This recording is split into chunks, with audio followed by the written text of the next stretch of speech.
Eh bien, bonjour à toutes et à tous.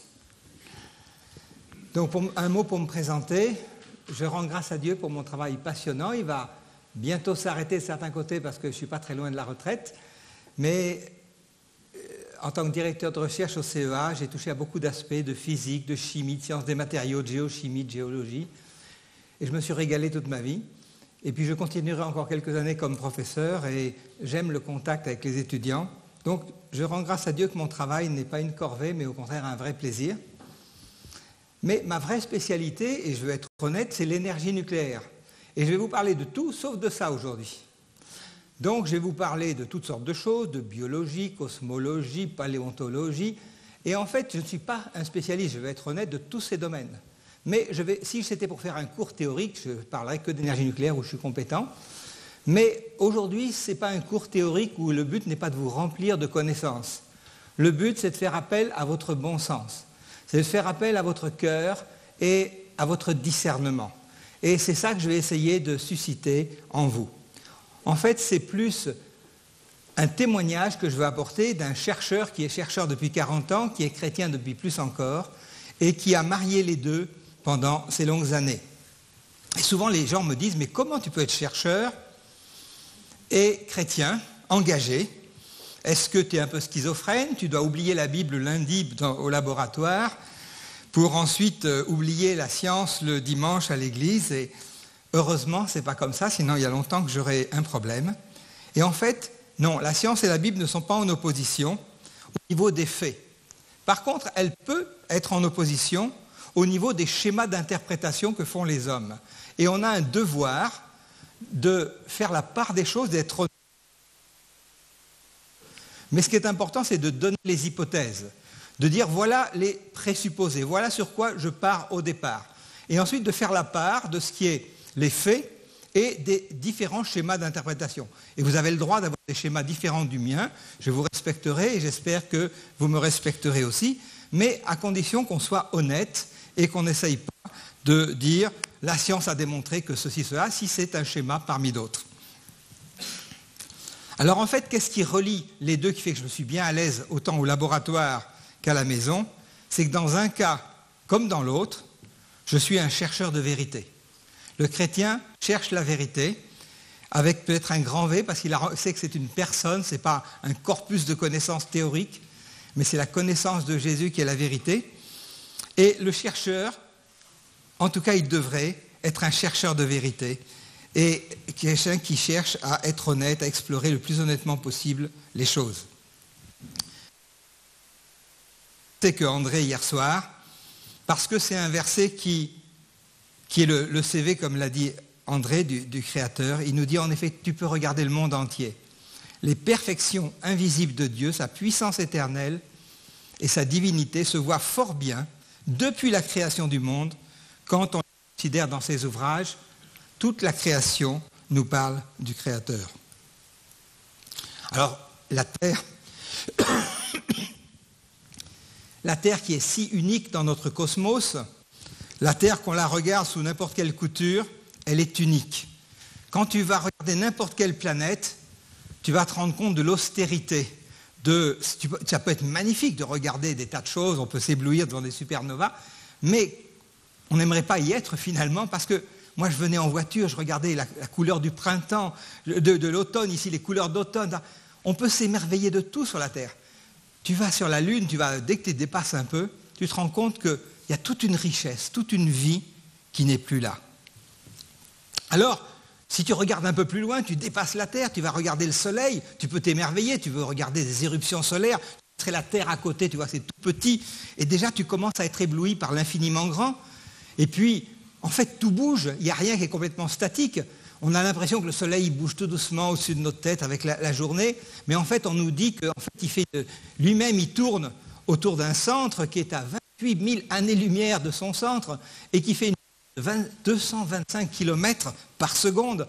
Donc en fait, plus tu vas monter, plus tu vas avoir le vertige de l'immensité de cet univers. Alors si tu regardes plus loin, tu te rends compte que finalement, le Soleil n'était qu'un tout petit point dans notre galaxie, la Voie lactée, mais elle aussi, la Voie lactée, on apprend que en fait, des systèmes solaires, il y en a à peu près 140 milliards, donc des étoiles, il y en a en quantité dans une seule galaxie, mais qu'elle-même, c'est quelque chose qui est mouvant, qui bouge, qui tourne, avec un centre qui a quelques 200 millions d'années-lumière. Donc on est ébloui par toute cette création. Et puis, même quand on croit qu'il n'y a plus rien, là dans mon petit cercle vert, vous voyez là c'est tout noir, il n'y a plus rien de rien. J'avais un cosmologiste qui était venu au CEA qui nous présentait cette présentation, il disait mais même quand il n'y a plus rien, si on met quelque chose qui observe, un appareil photo qui va photographier pendant suffisamment longtemps, on découvre plein de petits points. Et ces petits points, ce n'est pas des nouvelles étoiles, c'est des nouvelles galaxies. Et finalement, là où on croyait qu'il n'y avait plus rien, il y avait encore 10 000 galaxies qu'on pouvait observer. Alors face à ça, il y a deux approches possibles. Et j'ai pris Hubert Reeves, j'aurais pu prendre n'importe qui, mais c'est un monsieur qui communique beaucoup, donc que les gens ont lu beaucoup de ses livres. Et au début, je vais être complètement d'accord avec lui, et il s'émerveille au début. Et dans un des livres qu'il a écrit, Poussière d'étoiles, il dit « Ce livre voudrait être une ode à l'univers. J'ai tenté de rendre hommage à sa splendeur, à son intelligibilité, d'exprimer à la fois sa créativité, son inventivité, sa beauté, sa richesse. J'ai voulu donner à contempler et à comprendre. » Et là, on peut être que d'accord. Et là, on dit, mais il a compris. Il parle d'inventivité, de créativité, d'intelligibilité. On sent ce dessin intelligent qui saute aux yeux. Et puis, à la fin du livre, la science moderne lui impose son format. Et il revient dans une position que j'appellerais scientiste.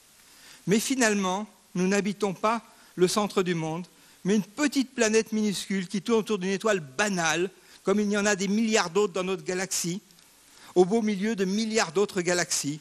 Finalement, nous ne sommes rien que de la poussière d'étoiles. Et finalement, toute cette beauté, cette inventivité, ne serait que le hasard de 4 forces qui, se mélangeant les unes avec les autres, auraient tout coordonné de manière complètement aveugle, sans dessin, juste par des équations de physique qui coordonnent comment ces 4 forces se marient entre elles. Et là, je ne peux plus le suivre. L'autre approche, c'est celle de la Bible.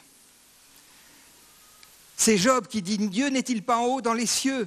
Regarde le sommet des étoiles comme il est élevé. Contemple !» Et il te dit « Ton Dieu qui l'a créé, si toi tu ne peux pas les compter, les étoiles. » Et nous, on se rend compte que quand on croyait les avoir comptées, on estime dans la galaxie ceci, et puis on découvre que finalement, là où il n'y avait plus de galaxies, il y en a encore d'autres, et nous, on n'arrive pas à les compter. Mais lui, il compte le nombre des étoiles. Il leur donne à toutes un nom. Et là, on ne peut que dire avec le psalmiste, « Tes œuvres sont admirables, et mon âme le reconnaît bien. » Et je vois tellement de gens qui, comme Hubert Reeves, nous parlent de la beauté de la création, disent des choses tellement justes, et puis ensuite, à cause de la pression du monde ambiant, ne vont pas dire « tes œuvres sont admirables, et mon âme le reconnaît bien ». Et je crois que notre Créateur peut être reconnu dans tous ses ouvrages. Alors je vais tout de suite attaquer le sujet qui généralement fâche, création et évolution. Que nous dit la théorie de l'évolution ? La théorie de l'évolution prétend que toutes les espèces vivantes, l'espèce humaine comprise, procèdent toutes d'une cellule primitive qui se serait formée tout à fait par hasard au fruit des collisions atomiques qui finalement auraient donné une cellule qui serait apparue. Alors après, il y a des discussions, est-ce que c'est une cyanobactérie, comment cette cellule aurait évolué, etc. Donc il y a des tas d'hypothèses de cette soupe primitive qui aurait tout d'un coup donné une cellule, et cette cellule se serait progressivement transformée pour donner qui un poisson, qui autre chose, et ce poisson qui aurait poussé des pattes serait sorti de l'eau, aurait donné des mammifères, des reptiles ou je ne sais quel oiseau. Et c'est ça qui est enseigné dans toutes nos écoles, dans tous nos magazines repris en boucle. Mais ce n'est pas parce que quelque chose est repris en boucle que c'est nécessairement une vérité. Aujourd'hui, l'agence France Presse met des choses en boucle, et quand c'est un peu sensationnel, c'est repris par toutes les presses du monde entier, et le fait que tu l'aies lu dans Libération, que c'est repris par le journal de 20 heures, donne une impression que c'est vrai parce que tout le monde le dit. Et moi, dans le domaine qui est le mien, le nucléaire, je peux vous dire que ce n'est pas vrai. Et dans plein d'autres domaines, ce n'est pas parce que ça tourne en boucle que c'est vrai. En fait, peu de scientifiques ont creusé les théories, les fondements de cette théorie, et moi-même, pendant des années, je ne les avais pas creusés. parce que je disais, moi je suis physicien, ce n'est pas mon problème, je ne vais pas m'en occuper. Et j'avais l'impression que c'était un géant auquel je ne voulais pas m'attaquer. Puis un jour, en 2003, Dieu a parlé à mon cœur. Il m'a dit, non, tu ne peux pas, sous prétexte que tu es physicien, te désintéresser de tout ça et botter en touche face à ce problème. Et j'ai commencé à creuser, à lire, à m'intéresser, à prendre des bouquins. Et là, finalement, je me suis rendu compte que c'était un géant au pied d'argile, parce que cette théorie était appuyée sur beaucoup de choses qui sont des affirmations, des théories qu'on a le droit de faire, mais qui ne sont pas des faits. Alors, d'un autre côté, que nous dit la Bible ? La Bible nous dit, au commencement, Dieu créa les cieux et la terre, c'est ce que j'ai donné comme titre à ma conférence. Dieu fit 2 grands luminaires. Le grand luminaire pour présider au jour, un plus petit luminaire pour présider à la nuit. Il fit aussi les étoiles. Dieu les plaça dans l'étendue du ciel pour éclairer la terre. Et là, on ne peut pas, sans tordre le sens des Écritures, ne pas dire qu'il y a un dessein, que c'est juste par hasard, que la terre est une poussière au milieu d'un ensemble océanique d'autres poussières, parce que Dieu nous dit que le ciel, les étoiles, le soleil, sont créés à dessein pour éclairer la terre. Et là, la notion de dessein intelligent apparaît dès le premier chapitre de la Genèse. Dieu a créé tout ça à dessein. Alors juste un petit clin d'œil que j'ai mis ici pour montrer ce dessein. On peut croire, et je vous respecterai si vous pensez que c'est par hasard, mais voyez-vous, le soleil est beaucoup, beaucoup plus grand que la lune. Mais il est juste à la dimension, à la distance, beaucoup, beaucoup plus loin, de telle sorte que la forme du soleil et la forme de la lune vue de la Terre sont la même, ce qui fait qu'on peut avoir des éclipses totales. Parce que la proportion dans le diamètre et la proportion dans la distance sont les mêmes.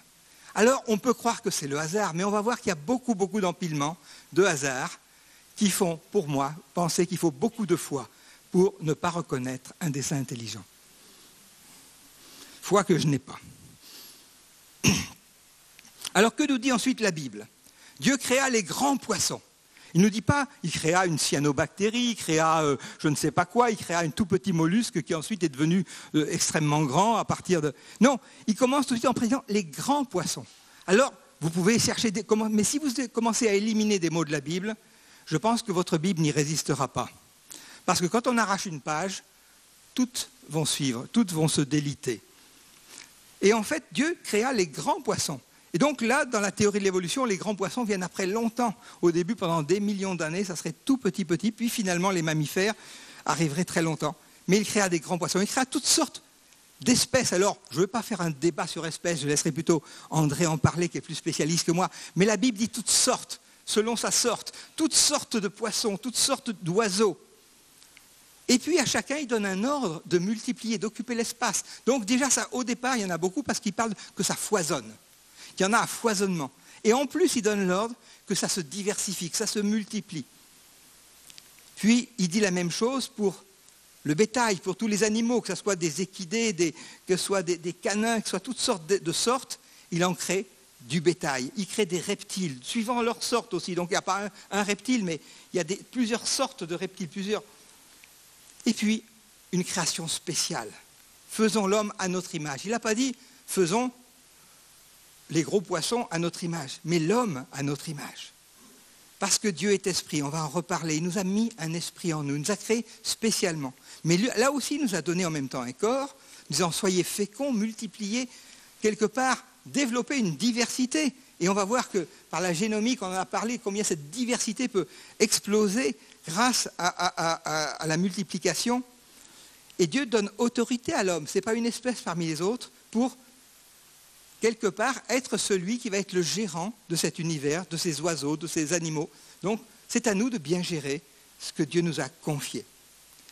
Alors, là, vous avez un choix.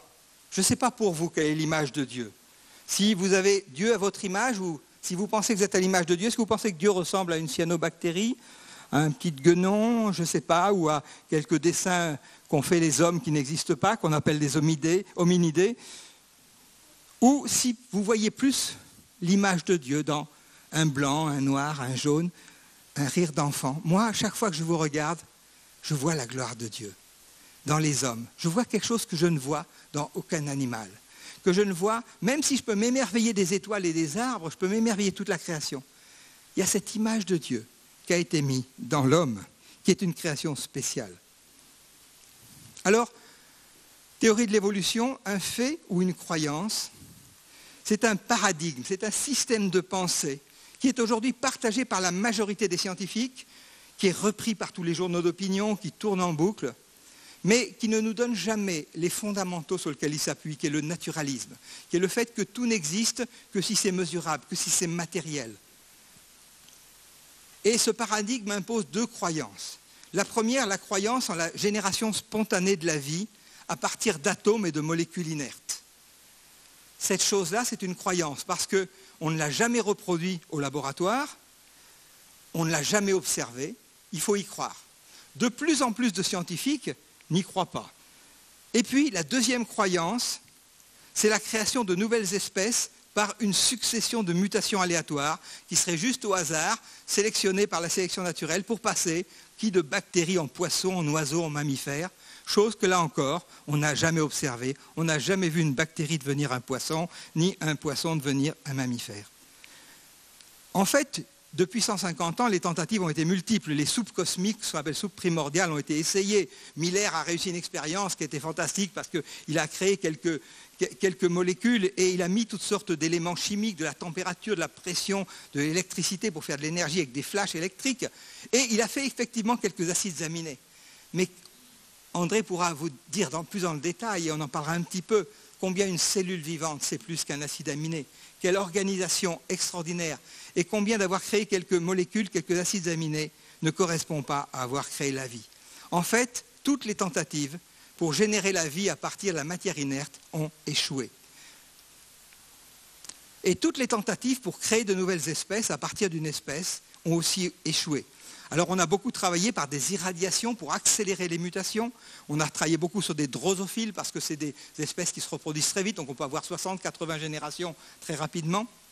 Et tout ce qu'on arrive à faire, c'est qu'à force, alors quand on fait peu d'irradiation, parce que je ne voudrais pas que vous ayez une idée fausse sur les irradiations, à faible dose c'est bénéfique, je pourrais vous en parler plus si ça vous intéresse, mais sur les questions, mais à forte dose, quand l'organisme ne peut plus réparer, ça fait des dégâts. Et effectivement, quand on met des fortes doses en visant beaucoup de mutations, on arrive à faire des espèces qui perdent leurs pattes, leurs ailes, qui viennent atrophier, et finalement qui meurent parce qu'elles ont trop de dégâts. Alors, dans la théorie de l'évolution, on dit que de temps en temps, il y a une évolution positive. Et là, on nous donne l'exemple dans ce livre d'une mouche qui aurait 2 ailes de plus. Alors, je peux vous dire que ce n'est vraiment pas une évolution positive, parce que cette mouche, elle ne peut pas voler. Ça veut dire que le premier prédateur qui va tomber dessus, elle ne pourra pas s'échapper, elle ne va pas aller bien longtemps, celle-là. J'ai récemment des amis qui ont eu un enfant, et l'enfant avait 6 doigts. Le médecin ne leur a pas dit « Oh, formidable, l'enfant du 3e millénaire est arrivé, des gens avec 6 doigts, c'est des mutations. » Il a dit « Non, il y a un petit problème génétique qui fait que la grand-mère, c'était déjà comme ça.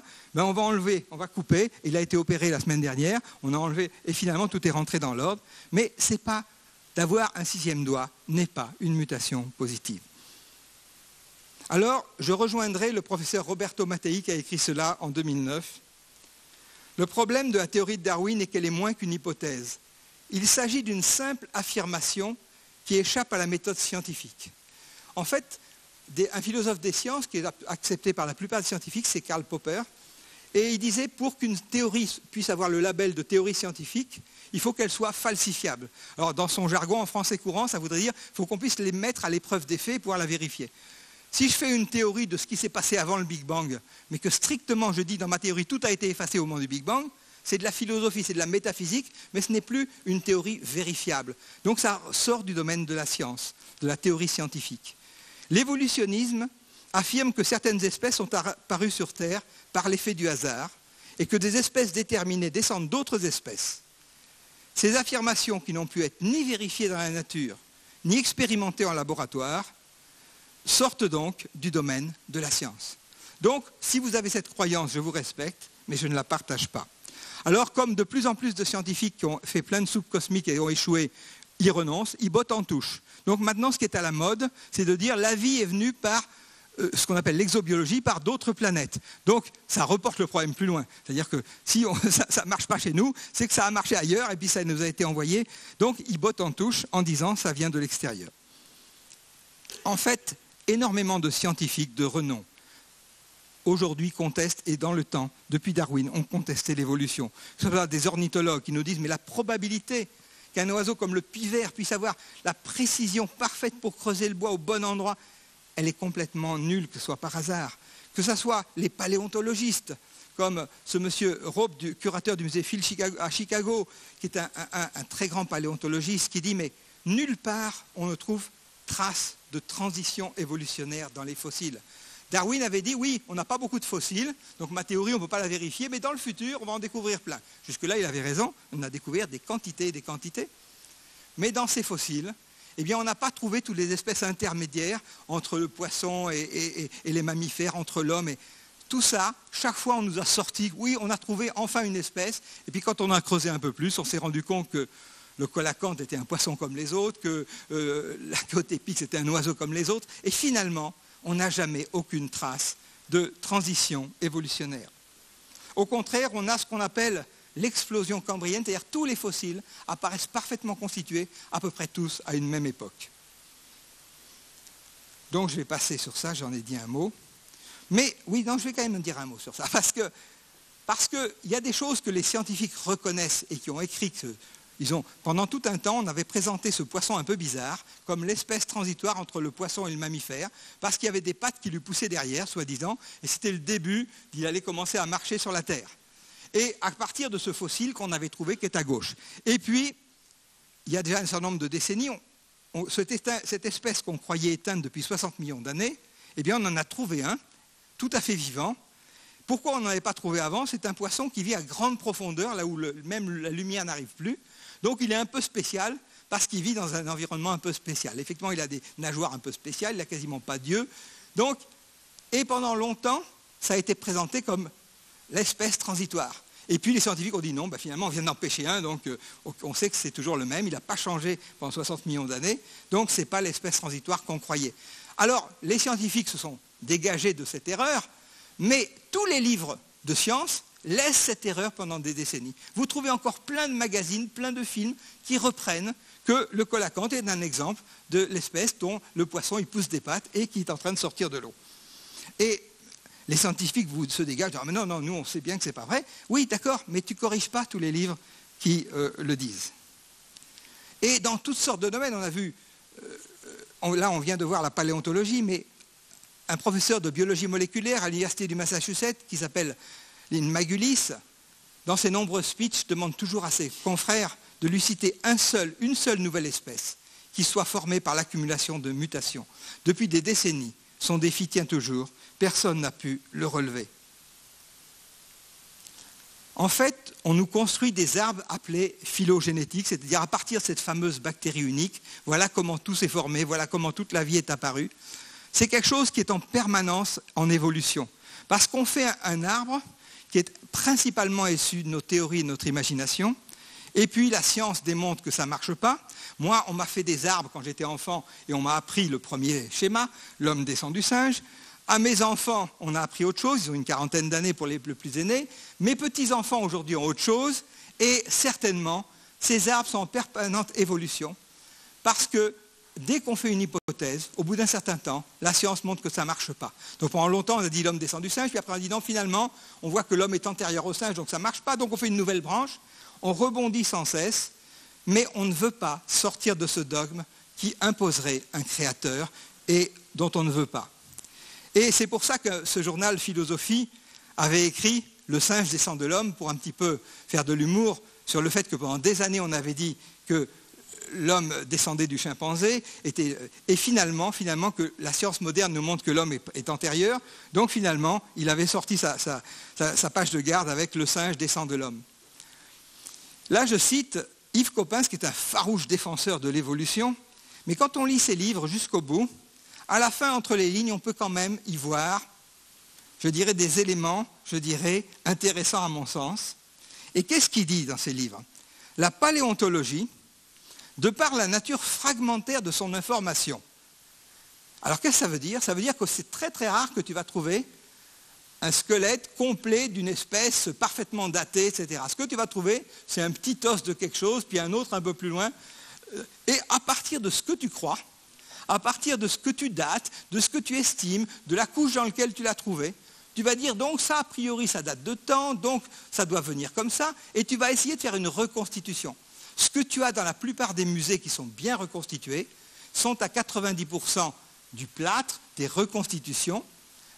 L'os original souvent est à la cave, mais si vous demandiez dans chaque espèce quel est le pourcentage réellement trouvé, vous verriez 10%, 15%, et tout le reste est reconstitué. C'est ça qu'il appelle la nature fragmentaire de l'information. Et du coup, il dit, à cause de cela, la paléontologie a l'extraordinaire devoir d'imaginer. La part qu'elle emprunte à l'hypothèse est immense. Et ça, je trouve que c'est honnête de sa part de le reconnaître enfin. Et ensuite, ce qu'il dit, et là je suis d'accord avec lui, c'est peut-être d'ailleurs cette importance de l'imaginaire qui fait qu'elle fascine.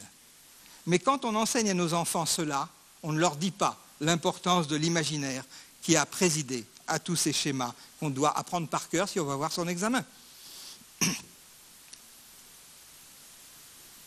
En fait, voilà un exemple de plus de quelque chose où Yves Coppens a participé à la découverte de Lucie et qu'on a présenté comme, voilà, l'espèce intermédiaire, c'est la grand-mère de l'humanité. Et quelques années après, on a reconnu, non, Lucie, c'est juste un singe comme les autres, et c'est le même qu'on trouverait aujourd'hui dans la forêt africaine, et ça n'a rien à voir avec les lignées de l'humanité. Donc Yves Coppens lui-même a signé des papiers disant, Lucie n'a rien à voir, on s'est trompé avec la lignée de l'humanité. Mais si les scientifiques se sont dédouanés en corrigeant leur erreur, Lucie reste présentée dans tous les grands musées, là j'ai pris l'exemple de Tokyo, avec des images un peu fantastiques, comme la grand-mère de l'humanité. Ça reste présenté dans tous nos ouvrages, parce qu'on ne corrige jamais dans les ouvrages scolaires, dans les revues, les choses que... Et les scientifiques se dédouanent, ah oui, moi j'ai publié que... Mais personne ne lit tes publications, à part ton petit groupe de scientifiques qui font le même travail que toi. Tandis que dans les revues grand public, eh bien, on retrouve le colacanthe, on retrouve Lucie, etc. En fait, si tu regardes un squelette, il y a un exercice intéressant qui a été fait. À partir d'un os, en fait, la nature n'a pas conservé les tissus mous. Donc avoir une idée du visage de l'individu, c'est extrêmement difficile. Et donc, pendant des années, on a brodé, on a fait ce qu'on a appelé les hominidés, on y a mis la forme que notre imaginaire voulait bien leur donner, à partir de quelques os. Alors là, on a trouvé un crâne entier, daté à 5500 ans, et on l'a donné à un médecin légiste, comme si c'était une enquête policière, et qui devait reconstituer à quoi doit ressembler le criminel avec les moyens de la science moderne. Et à partir de ce même os sur lequel certains avaient dessiné ça, voilà ce qu'il a reconstitué, notre médecin légiste. Un blond aux yeux bleus, qui ressemble que si vous le croisiez dans la rue, vous n'aurez rien trouvé de spécial. En fait, vous voyez, la part de l'imaginaire est très importante, mais la science moderne aujourd'hui nous permet, à partir par exemple, de l'ADN de Néandertal, de dire qu'aujourd'hui, Néandertal était un blond aux yeux bleus, il ressemblait beaucoup plus à ça qu'à ça. Ça qui n'est qu'une invention de notre imagination. En fait, les scientifiques, je cite une phrase d'un magazine américain qui disait « Les scientifiques qui rejettent complètement la théorie de l'évolution forment certainement une des minorités controversées qui grandit le plus rapidement. » Oui, nous sommes minoritaires, mais c'est une minorité qui grandit rapidement, et je sais que ça effraie certains qui essayent de légiférer contre ça, comme si on pouvait faire de la bonne science à coup de loi, ce qui paraît assez illusoire, mais qui montre une notion de la science et de l'objectivité assez spéciale. Mais ce qui est intéressant de noter, c'est que ces scientifiques de plus en plus nombreux qui mettent en doute la théorie de l'évolution ne viennent pas avec la Bible sous le bras en disant « Genèse 1 a dit, donc c'est pas vrai ». Beaucoup de ces scientifiques sont des athées, d'autres sont peut-être musulmans, chrétiens, ils ne m'ont pas dit, mais une grande partie le font sur la base de considérations scientifiques. Et ils font partie de ce qu'on appelle la communauté de l'intelligent design, c'est-à-dire des gens qui, du fait de leurs recherches, sont arrivés à la conclusion, que ce soit en biologie, que ce soit en cosmologie, que ce soit en n'importe quel domaine, c'est impossible que les lois du hasard aient pu créer une telle organisation. Devant une telle horloge, il y a un horloger. C'est ça le dessin intelligent. C'est des calculs de probabilité qui montrent que la probabilité que ce soit par hasard, elle est nulle de chez nulle. En fait, une grande partie des gens de l'intelligent design ne sont pas chrétiens.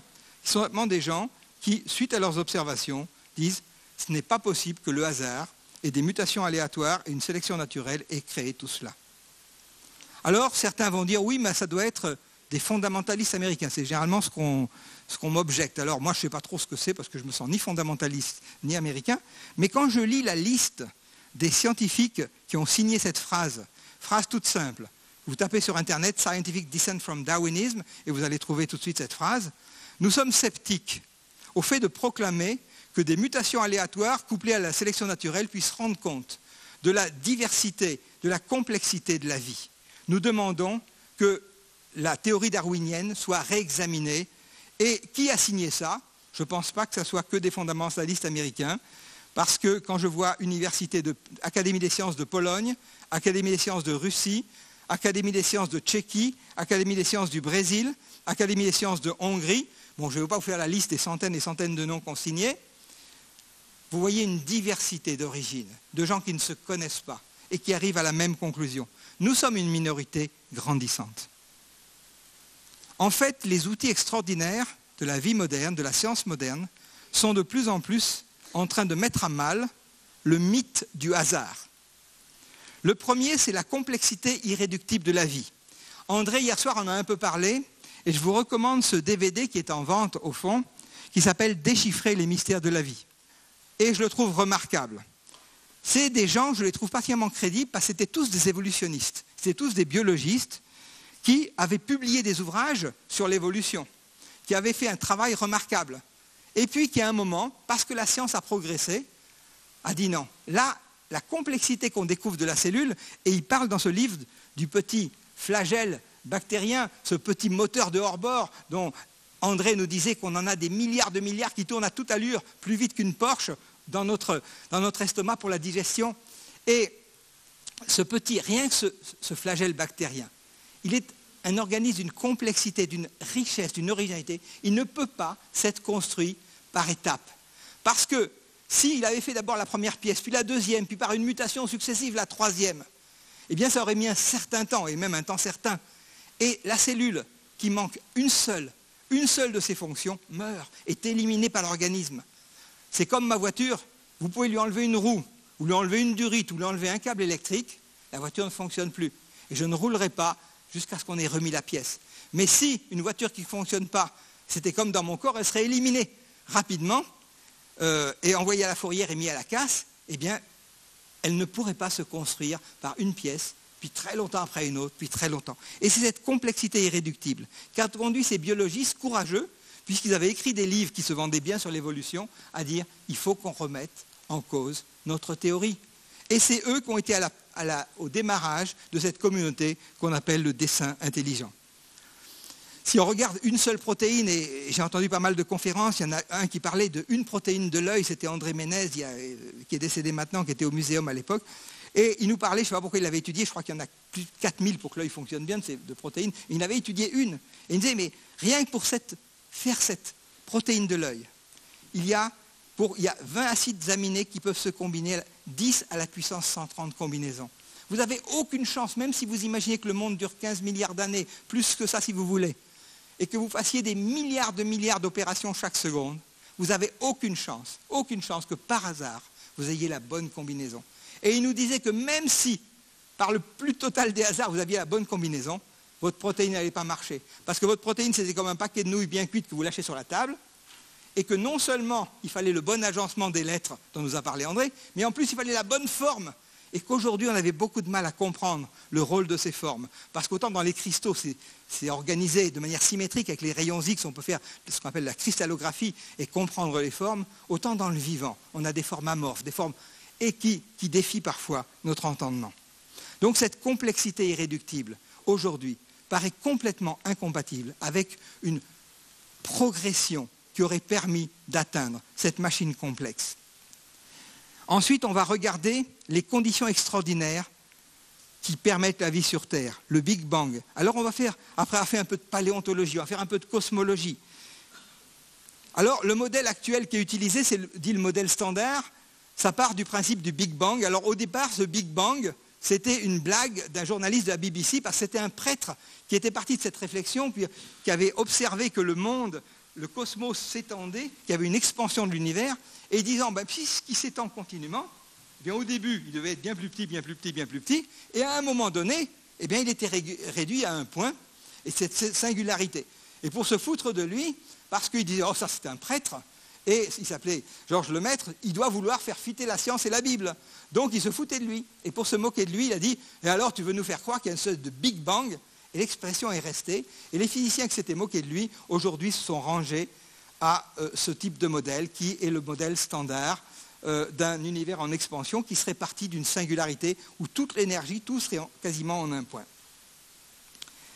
Ensuite, et quand on regarde ce que nous dit un prix Nobel, parce que c'est une genre de presse qui n'est jamais reproduit en France, où on est matraqué dans le matérialisme. Quand on regarde ce que nous dit un spécialiste qui a eu prix Nobel de physique en 1978, et qu'est-ce qu'il dit, qu'est-ce qu'il pense du Big Bang? Il dit l'astronomie nous conduit vers un événement unique, un univers créé à partir de rien, avec juste le délicat équilibre nécessaire à l'apparition de la vie. Un univers qui obéit à un plan sous-jacent, on pourrait dire à un plan surnaturel. Pour être cohérent avec nos observations, nous devons comprendre que non seulement il y a création de la matière, mais aussi de l'espace et du temps. Les meilleures données dont nous disposons sont exactement ce que j'aurais pu prédire si je n'avais rien d'autre que les 5 livres de Moïse, c'est-à-dire la Genèse, les premiers livres de la Bible. Le Big Bang a été un instant de brusque création à partir de rien. Voilà l'accord étonnant. Alors moi, je suis pas en train d'abord, je ne suis pas cosmologiste, et deuxièmement, je ne suis pas en train de vous dire la théorie, le modèle standard, vous devez y croire, c'est la représentation qu'on a aujourd'hui qui fit au mieux un certain nombre de choses, et comme tous les modèles scientifiques, c'est le meilleur truc du moment qu'on essaye d'améliorer sans cesse et qui sont souvent remis en question par la suite parce qu'on arrive toujours aux limites de nos modèles. Donc nos modèles ne sont pas la réalité, mais c'est une représentation. Mais ce qui est extrêmement intéressant, c'est que moi ça m'a bluffé, parce que moi qui ne suis pas cosmologiste, je crois en la Bible depuis très longtemps, et la Bible nous parle que Dieu est éternel, puis qu'il a créé le temps pour l'homme, et qu'ensuite, ceux qui auront la vie éternelle vont re-rentrer dans l'éternité, là où le temps n'existe plus. Et que le temps, quelque part, c'est une parenthèse entre une éternité et une autre éternité. Mais pour moi, c'était un principe métaphysique, c'était quelque chose qui découlait de ma foi chrétienne. Et j'aurais jamais pensé que la science puisse atteindre ça. Et je suis assez bluffé que pour aujourd'hui faire un modèle qui décrit pas trop mal notre univers, nos physiciens aient besoin de mettre ces choses-là que je croyais de la pure métaphysique. La création de l'espace et du temps. Un univers qui a un début et qui aura une fin. Comme c'est étonnant. Je suis bluffé de ce que la physique arrive finalement à cette conclusion biblique. Moi j'aurais juré que c'était inatteignable par la physique. La cosmologie nous apprend que donc, non seulement la création de la matière, mais aussi de l'espace et du temps. Alors je vous ai un peu fait aller très rapidement dans l'infiniment grand, pour vous émerveiller. On pourrait faire pareil, mais je n'ai pas le temps, dans l'infiniment petit. Et si on faisait pareil dans l'infiniment petit, on regarderait un atome. Atome, ça veut dire qu'on ne peut pas diviser, soi-disant. Et puis, jusqu'au jour où on le divise. Et c'est pour ça que je travaille, parce que dans l'énergie nucléaire, on divise les atomes et on en produit de l'énergie. Et quand on regarde un atome, si on imaginait que le noyau, c'était un ballon de football, les électrons qui gravitent autour, ils passeraient à 50 km d'ici. Il y a quoi à 50 km d'ici, Jean-Claude? On passerait en France, on ferait le tour du lac, bon, ça serait assez loin, hein? On passerait à Annecy, voilà. Donc, et entre ici, mon ballon de football, et Annecy, il n'y aurait rien, que du vide. Alors, on peut dire que la nature, c'est essentiellement du vide. Dire, oui, mais quand même, si je mets tous mes noyaux ensemble, j'ai quand même dans quelques dés à coudre de matière. Mais là, au CERN, ils s'amusent à les casser. Un CERN, c'est pas loin d'ici. On s'amuse à les faire tourner à toute allure, faire rencontrer des noyaux qui se cassent, et on voit ce qu'ils ont dans le ventre. Et finalement, on découvre l'infiniment petit. On découvre qu'à l'infini, et il y a un concours de films qui avait été fait au CEA pour que les physiciens du CEA expliquent un peu au grand public leur travail entre l'infiniment grand et l'infiniment petit. Et le film qui a été primé, je l'ai regardé, il m'avait amusé, c'est un film où des parents offrent un microscope magique à leur enfant. Et ce microscope, qu'est-ce qu'il y a de magique? C'est qu'il peut grossir tant que tu veux, à l'infini. Alors, il prend une feuille, il met sous le microscope, tout content de son cadeau, il grossit, il voit des cellules, il est content, il grossit, il grossit, il grossit, il voit des atomes, il est content, il grossit, bon, il ne voit plus rien à un moment. Et il grossit, ah, ça y est, il voit le noyau, il est content. Et puis, il zoome encore, il grossit, et là, il arrive comme dans des constellations, comme dans l'infiniment grand, finalement. Et là, il zoome, il zoome, il zoome, il zoome. Tout d'un coup, il voit une petite planète bleue. Il zoome, il zoome, il zoome. Et il semble qu'il voit la France, ça se passe en France. Il zoome, il zoome, il zoome. Et il arrive sur sa chambre. Et il se voit en train d'observer dans le microscope. C'est ce film qui a été primé. C'est le meilleur moyen qu'avaient nos spécialistes pour essayer de vulgariser comment aujourd'hui, sans qu'on le comprenne exactement, on avait une sorte d'homologie entre l'infiniment grand et l'infiniment petit. Et finalement, ça avait conclu la recherche, écrire « La réalité n'existe pas », là aussi cherche des gros titres. Qu'est-ce que ça veut dire? Ça veut dire que finalement, il réalisait que la matière qu'on voit n'est qu'organisation de forces invisibles et que finalement, ce qu'on voit ou ce qu'on ne voit pas peut dépendre d'interactions. Par exemple, si je suis un humain, je vais voir qu'il n'y a rien parce que les yeux, il n'y a rien, et là, il y a quelque chose. Mais si j'ai un neutron, et moi, en tant que dans l'énergie nucléaire, c'est très important pour moi les neutrons, dans un réacteur, et bien le neutron, quand il voit une petite zircaloïde massive qui me paraît très solide, il ne voit rien, parce que les zircaloïdes, c'est transparent en neutrons, et puis quand il voit de l'air comme ça, ou même pareil qu'il n'y a rien, lui voit de la vapeur d'eau, il interagit avec la vapeur d'eau qu'il y a, et donc il voit quelque chose. Donc vous voyez que la perception qu'on peut avoir va dépendre du système d'interaction qu'on a. Et finalement, dans l'infiniment petit, on réalise que la réalité n'est que sous-tendue par des forces invisibles. Et en fait, c'est rien d'autre que ce que dit la Bible depuis le temps. Dans Hébreux 11, on lit, par la foi, nous comprenons que l'univers a été harmonieusement organisé par la parole de Dieu et qu'ainsi le monde visible tire son origine de l'invisible. J'ai repris un transparent d'un Suisse, un jeune cosmologiste qui s'appelle Sylvain Bréchet, dont j'ai emprunté un transparent, et qui a fait des études très loin d'ici, et qui nous disait lors d'une conférence, il y a 4 forces, je ne vais pas les détailler, qui organisent l'univers. Il y en a une que vous connaissez bien, la gravité, les forces électromagnétiques, vous connaissez bien aussi, tous violemment, vous avez toutes des ondes radio, mais il y a 2 que vous voyez moins, les forces nucléaires fortes et faibles, parce qu'elles ont une portée au niveau atomique et où, à l'œil humain, on ne les voit pas. Et qu'est-ce qu'il nous dit? Si le rapport entre ces forces, par exemple la force de couplage, la constante, le rapport des constantes de couplage, la force électromagnétique et la force nucléaire forte, différait de 10 à la puissance moins 40. Ça veut dire à la 40e décimale, 0,3901. À 10 au 40e décimale, eh bien, les atomes ne sont pas stables. Ils pourraient se former. Après, il nous parle de la constante cosmologique. Et elle est variée à la 120e décimale. Les galaxies n'auraient pas pu se former. C'est ce que les scientifiques ont appelé le fine tuning. Vous savez, tuning, quand vous ouvrez la radio, il faut pile sur la bonne longueur d'onde pour capter juste. Et là, on voit une précision, un réglage. Et il y a un de ces cosmologistes qui s'appelle Penrose, qui est aussi un mathématicien, qui a fait de calculs de probabilité. Et dans ces calculs, il calculait combien de chances on avait, que ce soit vraiment par hasard, qu'on ait cet ajustement avec une précision aussi extraordinaire. Et il arrive à un chiffre qu'on ne peut pas écrire. 10 à puissance 10 à puissance 123. Si je voulais écrire ce nombre, il faut que je mette 1, et ensuite 10 à la puissance 123 0. Si j'ai un ordinateur extrêmement performant, plus performant que l'ordinateur qui cherche à faire en mettant l'information dans l'ADN, même avec celui-là, je mettrai 1 digit par atome, encore mieux. Eh bien, même avec celui-là, je passe atome dans le cosmos pour écrire ce nombre. Parce qu'on estime que dans l'ensemble du cosmos, il y a 10 à la puissance 80 atomes. Dès que vous voyez un chiffre qui dépasse 10 puissance 80, et que la probabilité de 1 sur 10 puissance 80, vous pouvez dire qu'elle est nulle, de chez nulle, de chez nulle. Il n'y a aucune probabilité que ce soit par hasard. Et cet homme, Penrose, bien on conclut ce nombre, nous dit combien précis a dû être le but, l'objectif du Créateur, lorsqu'il a créé tout ça.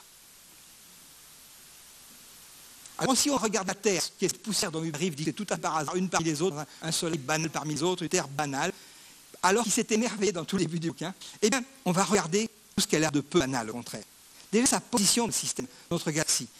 Alors là, tout le système solaire, c'est le petit point au bout de ma flèche, hein, c'est tout petit. Si ce système solaire est au plein milieu, là on serait près du trou noir, on serait avalé, il y aurait des doses de rayonnement. Si on était à l'extérieur, on serait près de supernova, il y aurait des doses de rayonnement. Et là, on est à des endroits juste situés où la dose de rayonnement cosmique est telle que la vie peut bien porter. Alors après, on verra en plus un peu écranté par l'atmosphère, ce qui juste mène à bon niveau. Alors on peut penser que c'est par hasard. Quand on cumule tous ces hasards, il faudra beaucoup de fois pour être raté. La masse de la Terre, on peut penser que c'est juste par hasard qu'une masse s'est formée. Mais si cette Terre était petite, donc comme la Lune, elle n'aurait pas assez de gravité pour maintenir une atmosphère, et bien sur la Lune, il faut y avoir des bouteilles d'oxygène. Et ça, c'est pas terrible. Mais si elle est beaucoup plus grosse, elle maintiendrait essentiellement, s'il y a dans le cosmos, il y a de l'hydrogène, comme sur Jupiter, et là encore, la vie serait possible. Si on regarde la distance Terre-Soleil, c'est 10% plus loin, l'eau serait à moins de 0, elle serait gelée, la vie ne serait pas possible. Mais c'est 10% plus près, l'eau serait vapeur, et la vie ne serait pas possible. On nous dit aussi que la Lune, tout fait par hasard, une masse de matière qui s'est mise à graviter autour de la Terre, tout fait par hasard. On a déjà vu que son diamètre est juste le poids qu'il fallait pour puisse avoir une éclipse totale, que le rapport des diamètres est celui des distances avec le Soleil. Et puis la Lune stabilise l'axe de pression de la Terre, avec la Terre est inclinée de 23 degrés, c'est ça qui donne 16 ans. Si ça tournait tout le temps, tous les 1000 ans, tous les 500 ans, ça évolue, on aurait pendant 500 ans des zones de l'Europe seraient désertiques, après elles seraient glacées, et au niveau du développement de la vie, ce serait pas terrible. Et la stabilité des saisons, la Lune stabilise cet axe qui reste à 23 degrés. Que les saisons soient stables millénaire après millénaire. Si on regarde l'atmosphère qu'il y a autour de la Terre, on parle toujours de l'effet de serre comme chose de négatif. Mais l'effet de serre, c'est avant tout quelque chose de positif. S'il n'y avait pas d'effet de serre, la température moyenne de la planète serait moins 18 degrés. L'eau serait glace, il n'y aurait pas de vie. Mais la température moyenne de la Terre, c'est plus 15 degrés. C'est exactement l'optimal pour que la vie se développe. La teneur en oxygène, 20%. Si c'était 100% d'oxygène, quand c'est trop d'oxydant, ça brûle tout. C'est juste ce qu'il faut, le bon pourcentage. Et on pourrait multiplier comme ça la proportion des océans par rapport à la proportion des continents. Et on pourrait multiplier. Alors, ceux qui ne veulent pas croire, il n'y a pas plus que celui qui ne veut pas entendre, vont dire oui, mais dans le milliard de galaxies, il y a des milliards de planètes, donc il y a d'autres terres, et c'est juste le hasard. Alors, pendant des années, j'ai entendu, tu verras, on va finir par trouver des exoplanètes, et on va penser des millions pour étudier les exoplanètes, et là, on va trouver, alors on appelle ça des martiens, puis on savait bien que c'est sur Mars, donc on attendait des exoplanétiens, qui allaient nous faire un signal quelconque. Alors, la première exoplanète était trouvée en 1995, et depuis, en moyenne, on trouve une par semaine, donc on doit peut-être être à 2000 ou pas loin, qu'on a découvert, mais aucune n'est adaptée à la vie humaine. Et un physicien avait écrit ça dans le journal du CNRS. La grande surprise de ce premier millier de découvertes, c'est l'extraordinaire diversité des exoplanètes, des architectures, des systèmes dans lesquels elles prennent place. Et comprenez l'extrême agressivité, l'extrême non-hospitalité pour l'homme. Et ceci est parfaitement d'accord, encore une fois, avec ce que dit la Bible. La Bible dit, les cieux sont les cieux de l'Éternel, mais il a donné la terre aux humains. En fait, la Bible va plus loin. Dans Ésaïe, on lit, voici ce que le Seigneur déclare. Lui qui a créé le ciel, lui le Dieu qui a fait la terre, qui l'a façonné, consolidé. Il ne l'a pas créé vide, mais il l'a fait pour être habité. Voyez encore ce dessin intelligent, il ne l'a pas créé vide, mais il l'a fait pour être habité. Et habité par qui? Habité pour accueillir la vie humaine. Mais la théorie de l'évolution nous a conduit vers un amalgame complètement diabolique. Un amalgame entre une bactérie, une souris, une vie humaine. Comme si trouver une bactérie sur Mars serait découvrir la vie. Moi, si demain on trouve une bactérie sur Mars, ça me fait ni chaud ni froid. Il y a des bactéries qui vivent dans les volcans, qui vivent dans des endroits sans oxygène. Et c'est absolument pas accueillant pour la vie humaine. Mais la théorie de l'évolution qui prétend que tout n'est qu'une seule espèce qui a évolué, met au même poids une bactérie, une souris, un primate et un homme. Mais la Bible nous dit que c'est complètement différent. Il y a vie et vie. La Bible nous enseigne que dans l'homme, bien sûr, il y a une vie biologique, la même que les plantes, que les bactéries, que les animaux. Il y a une vie psychique, mais qui est aussi présente dans pas mal d'animaux. La vie de l'âme, psychique. Mais il nous a créé l'image de Dieu avec un esprit. Et il nous a donné une vie Zoé, la vie de Dieu, la vie éternelle. C'est Zoé qui est disparu dans l'Ancien Testament parce qu'on est coupé de Dieu. Il y a un grand vide à la place dont parle Pascal. Et Jésus dit, je suis venu pour que mes brebis aient la vie éternelle, les Zoé. Il est la vie en abondance. Je suis venu pour la vie de Dieu, mettre la vie en eux. Et notre esprit nous accueille. Accueille la vie et fait toute la différence entre un homme et un animal. En fait, n'importe quel enfant qui a un peu de bon sens fera la différence. Mais parfois, trop de science, trop d'orgueil nous aveugle. Si tu échoues sur une île déserte ou que tu crois déserte et que tu peux quand même communiquer avec toi, si je te dis, comme nous dit André ce soir, c'est pas de souci, tu n'es pas tout seul, tu as plusieurs centaines de milliards de bactéries dans ton intestin avec toi. Alors, elle l'a fait, hein, ça va pas vraiment te rassurer. Si je te dis, non, tu n'es pas tout seul, c'est un fait de serpent. Je ne peux pas dire non plus que c'est facilement. Si je te dis, fais quelques kilomètres, un petit village de pêcheurs plus à 2 kilomètres, ça fait la différence, non? N'importe quel enfant sait que la vie d'une bactérie, la vie d'un animal, la vie d'un homme, c'est pas la même chose. Mais on nous a fait un amalgame entre ces trois vies. Alors, parfois, pour essayer de se moquer de ceux qui ne croient pas à la révolution, on va nous dire, vous êtes des dinosaures qui pensaient que rien n'évolue, que le monde ne change pas, mais bien sûr que le monde évolue. Le monde, il naît, comme vous et moi, il grandit, vieillit quelque part, et il aura une fin, comme vous et moi. Et je n'ai peut-être pas détaillé transparent dans le temps qui m'est imparti, mais il grandit et il développe une grande diversité. La première cause, ce n'est pas des mutations au hasard, ce n'est pas des choses aveugles, c'est un brassage génétique qui est prévu par Dieu en mettant dans nos chromosomes une richesse qui, quand se marie, faire des combinaisons à l'infini. C'est l'intelligence qui nous a donné faire des croisements intelligents qui a permis de multiplier des espèces. Je ne vais pas plus détailler ça. Bien sûr que les mutations, on y croit. Et il y a même beaucoup plus que ce qu'on croyait. Savez-vous que chaque jour, dans chaque cellule, il y a quelques 10 000 modifications avec les bases constituées de l'ADN qui sont juste là du simple fait qu'on respire et qu'on vit, qu'on est vivant, le stress oxydant. Si vous allez 1 heure de bain de soleil, vous allez rajouter quelques 60 000, 80 000 comptages de bases par cellule. Alors, en permanence, votre ADN subit toutes sortes de mutations. Oui, mais c'est merveilleux, c'est que ça n'apporte pas d'abord d'informations génétiques, ça met plutôt de désordre, et si c'est pas réparé, ça pose des problèmes.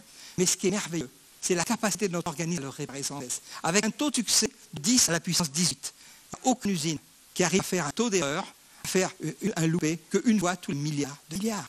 Aucun homme n'avait à ce taux de succès. Et puis, quand une fois tous les milliers de milliards, il y a encore un mécanisme de plus, ça s'appelle l'apoptose, la cellule mal réparée à se suicider. On a vu qu'on en perd chaque jour au coup, une cellule de moins, ça pose aucun problème.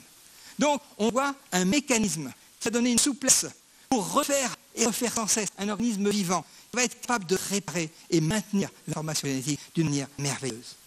Alors bien sûr que la microévolution, ça existe. On a eu le temps de documenter ce qui avait servi à Darwin, à sa théorie. Il était parti aux îles Galapagos et il avait regardé le bec du pinson et il a vu qu'il devenait plus large quand les venaient de sécheresse parce que les cacahuètes ou les noisettes étaient plus dures, il fallait plus gros bec pour les casser. Et il a dit, je vois qu'il y a une corrélation. C'est vrai. On le voit aujourd'hui, elle est très bien documentée. Mais ce qu'on voit, c'est quand les années de sécheresse sont passées, eh bien le bec revient normal. Et puis après, quand la sécheresse revient, et de nouveau s'épaissit. Donc on a une capacité d'adaptation à l'environnement qui est extraordinaire. Alors on voit que ça peut être de la réparation, ça peut être aussi dans ce qu'on appelle l'épigénétique, mais je laisserai André en parler s'il a envie. Mais on peut être fasciné aussi dans le domaine de la biologie, comme on peut l'être dans tous les autres domaines, par la création. Mais année après année, les bactéries restent des bactéries. Elles ne se transforment pas en autre chose. Au contraire, ce qu'on voit, c'est l'extraordinaire stabilité des espèces. Là, sur mon transparent, vous avez ici un fossile de méduse daté à 220 millions d'années. Et à côté, vous avez la méduse d'aujourd'hui. Étonnant comme stabilité des espèces. Ici, vous avez un fossile de scorpion daté à 200 millions d'années. Et vous avez le scorpion d'aujourd'hui. Quelle stabilité. Ici, vous avez un fossile de crocodile daté à 150 millions d'années en Égypte. Et aujourd'hui, le crocodile du Nil, à côté.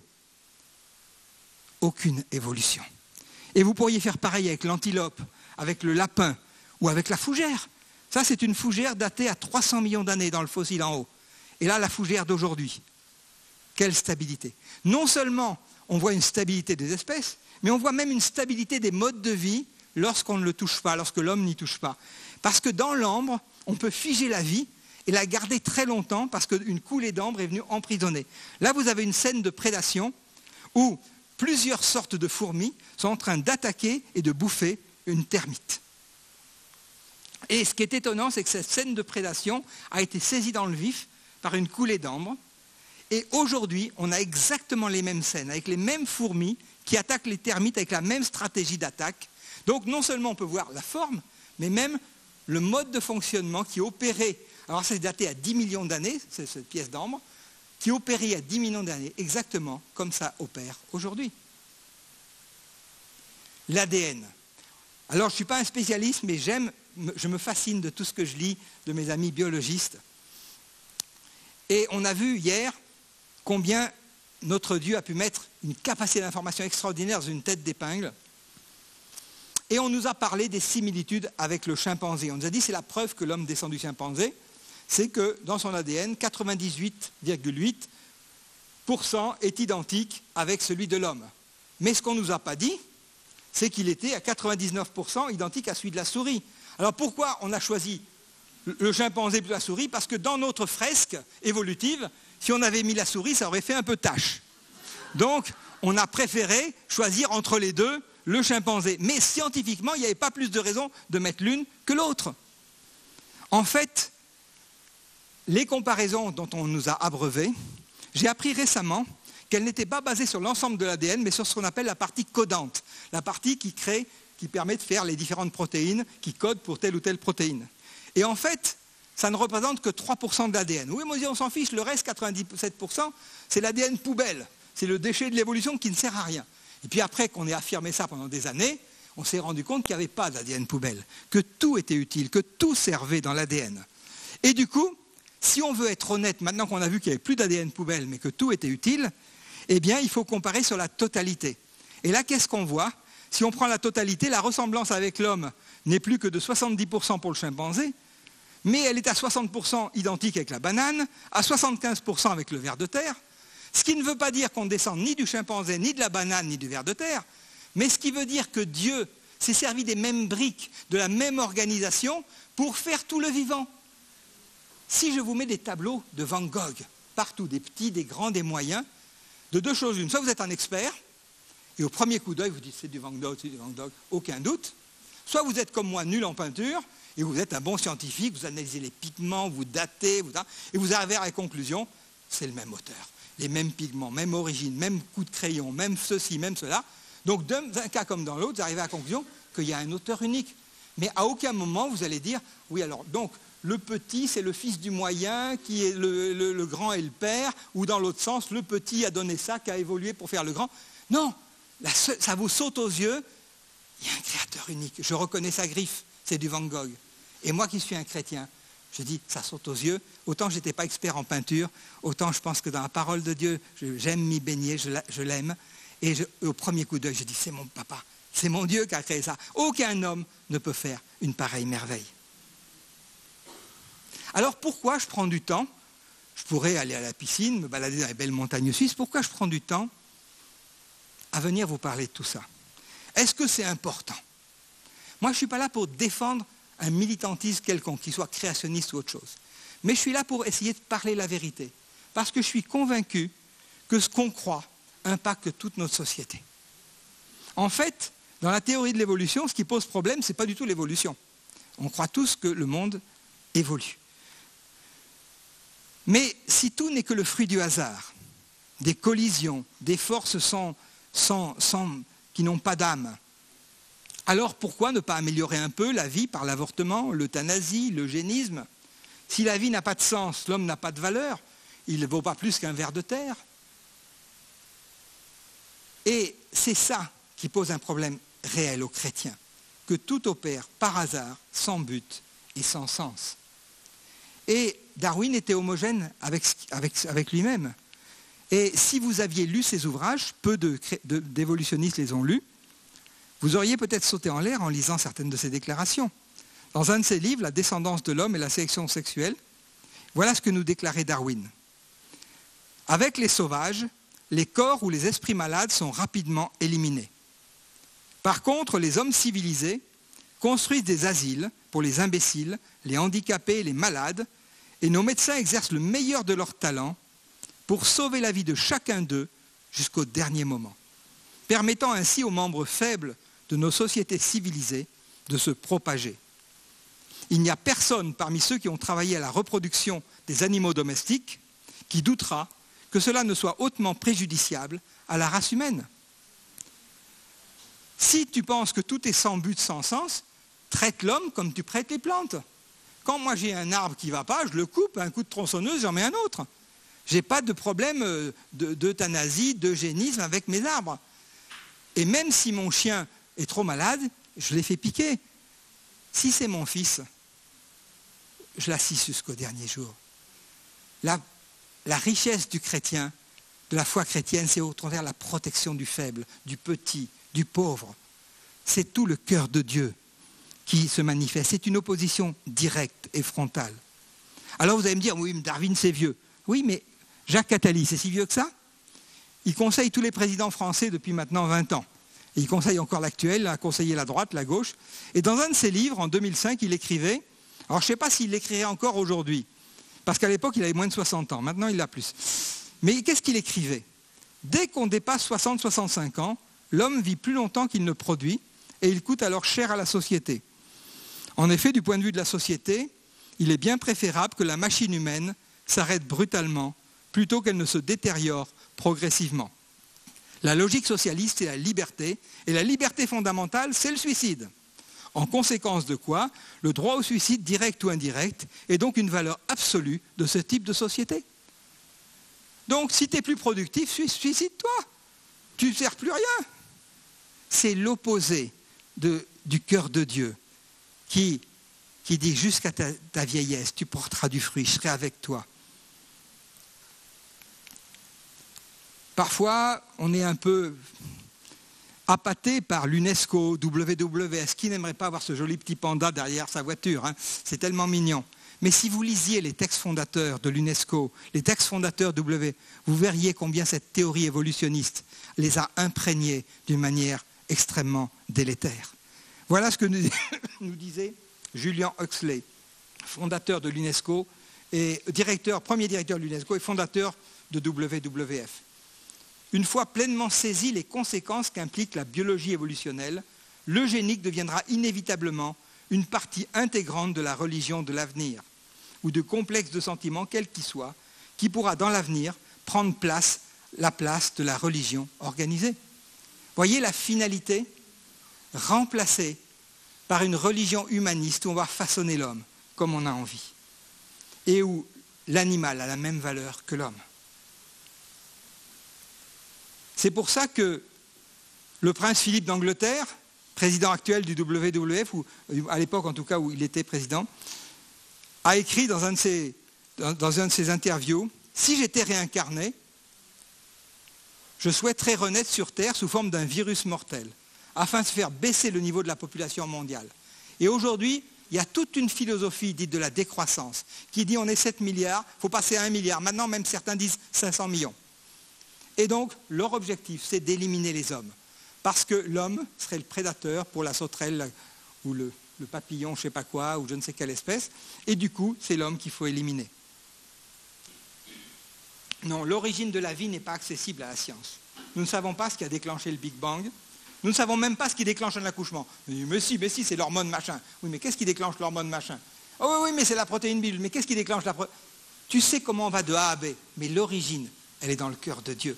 Nous mourrons tous et on ne sait pas pourquoi. Parce que dans la milliardième de seconde qui précède ta mort, les atomes étaient exactement à la même place que le milliardième d'après. Mais la Bible nous dit, c'est le souffle de la vie de Dieu qui nous tient en vie. Et on voit très bien que quand la vie est retirée, le corps qui était si formidable se décompose très rapidement.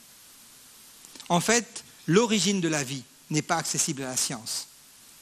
Dieu nous a donné, au fond de nous, l'envie de découvrir, mais il a mis au fond du cœur de l'homme la pensée de l'éternité.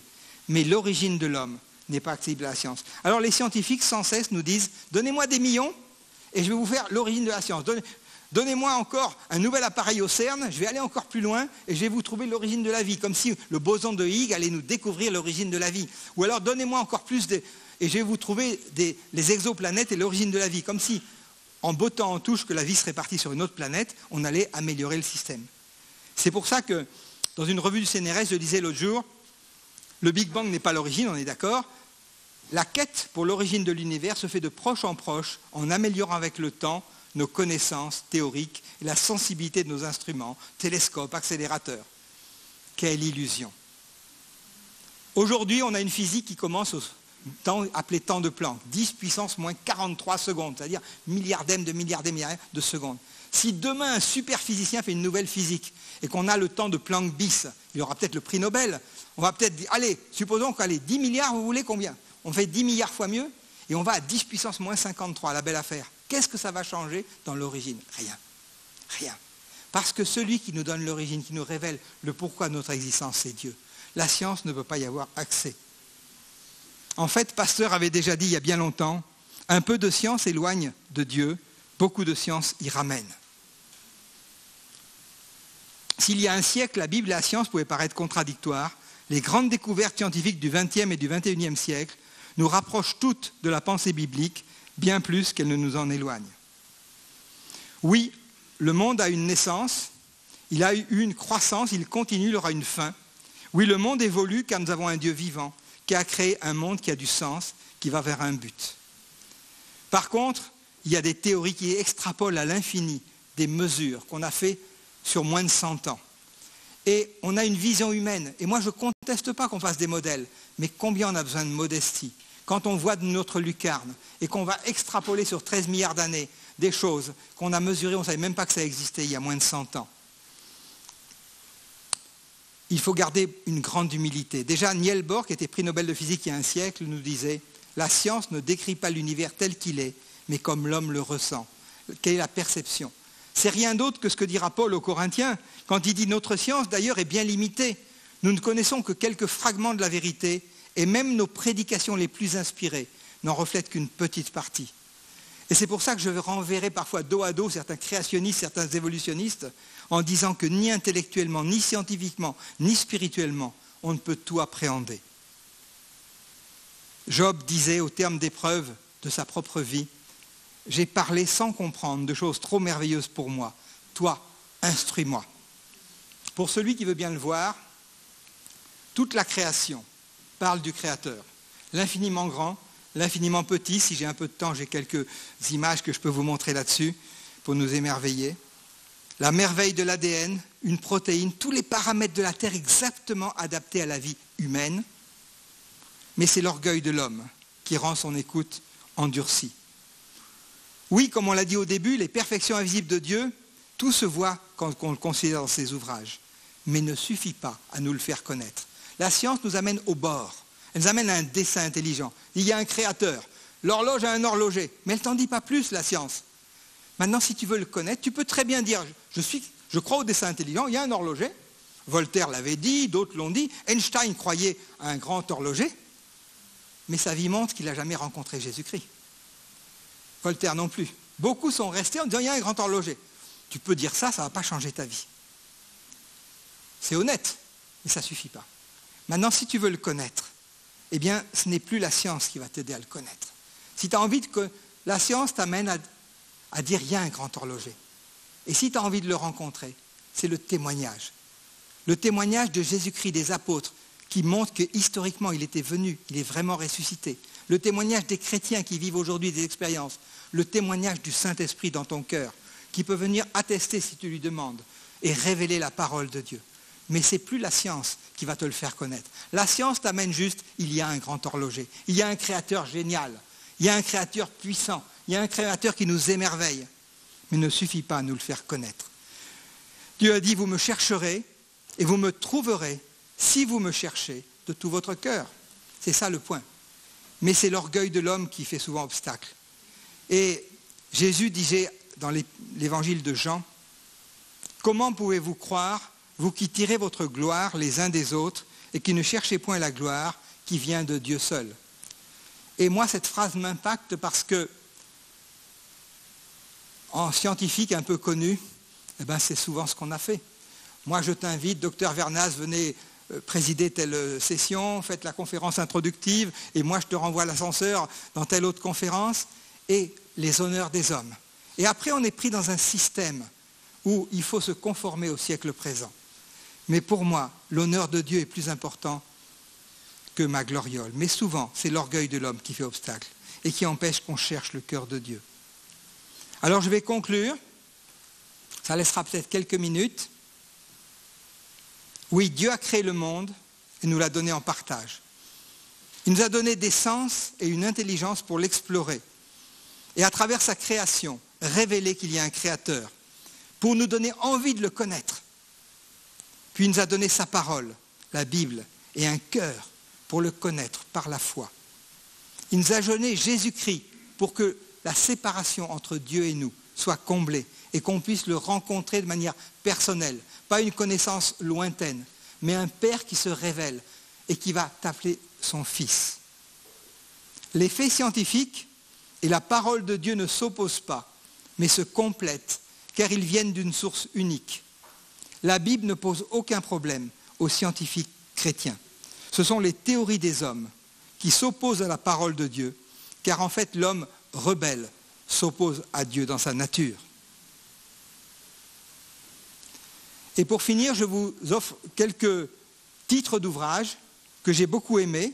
Alors il y a une première page de livre très simple, c'est-à-dire accessible à tout le monde, scientifique ou non, comme Plaidoyer pour un Dieu créateur, que j'aime beaucoup, de Lee Strobel. C'est un journaliste qui pensait que les créationnistes étaient tous des imbéciles et qui va enquêter un peu partout et qui, au fil de ses découvertes, se rend compte que ceux qui trompent, ceux qui trichent, ne sont pas ceux qui croyaient et qui, à la fin, dit « mais j'ai des honnêtes gens d'un côté et ceux qui trichent, ce n'est pas ceux que je croyais ». Et ce livre, j'ai trouvé remarquable. Un autre que je trouve remarquable, c'est un livre de Dominique Tassot, « L'évolution. Une difficulté pour la science, un danger pour la foi ». C'est un livre simple, bien écrit, frappé au coin du bon sens. Dominique Tassot est un polytechnicien qui a une bonne compétence scientifique et qui écrit avec beaucoup de bon sens, je vous le recommande. Il y a aussi un autre, Perspective biblique du cosmos, Bible ou science, Comment penser l'évolution de Philip Johnson. Et puis, après, il y a d'autres plus complexes peut-être, que voilà, le darwinisme envers d'une théorie ou la boîte noire de Darwin, mais c'est un peu plus spécialisé. Même la stabilité des espèces, qui est écrit par un prêtre, Olivier Nguyen, est très intéressant, mais un peu plus ardu à lire. Donc, Monsieur Tout-le-Monde ne va peut-être pas le lire comme un roman. Voilà, je vais m'arrêter là.